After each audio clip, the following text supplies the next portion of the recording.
today I'm going to talk about history of the cars and car classification.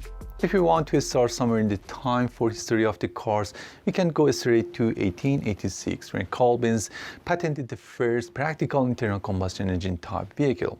But many sources attribute the emergence of motorized vehicles to around 1672 when Ferdinand Verbies presented his 65 centimeter scale model steam-powered car to China Emperor. And even though it was a kind of a toy, but it is marked as a milestone in history of the vehicles. After that, and in 18th century, French inventor Nicolas Joseph Cognat made the first full-scale steam-powered tricycle, and maybe you know that those days and next decades and at the time of first industrial revolution of the West is the time that steam power was evolving, and in 19th century a steam cycle was used in almost everything from trains, ships and cars and to motorcycles and even fridges.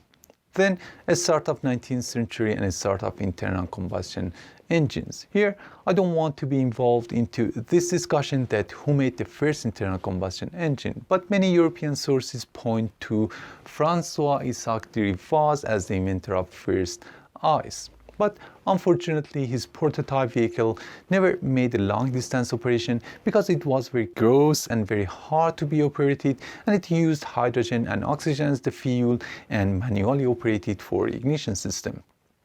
Then again in 1881, a French inventor set another milestone in history of the cars and by inventing the first electric type three-wheel car. I think it can be interesting for you to know that Gustave Trouvé used a rechargeable battery and an electric motor made by Siemens company in his vehicle.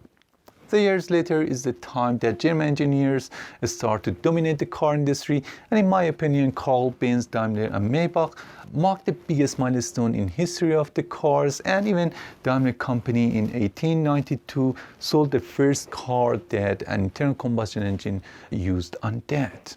And I think it's a great success when you turn an invention into a product and offer it into the market and gain money.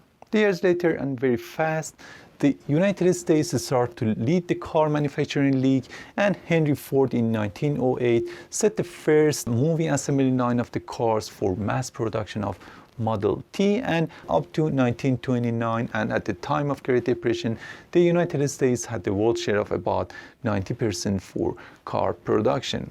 But today, China has overcome Japan, Europe, and even the United States in car production, and maybe you know that they have produced about 20 million passenger cars in 2020 alone.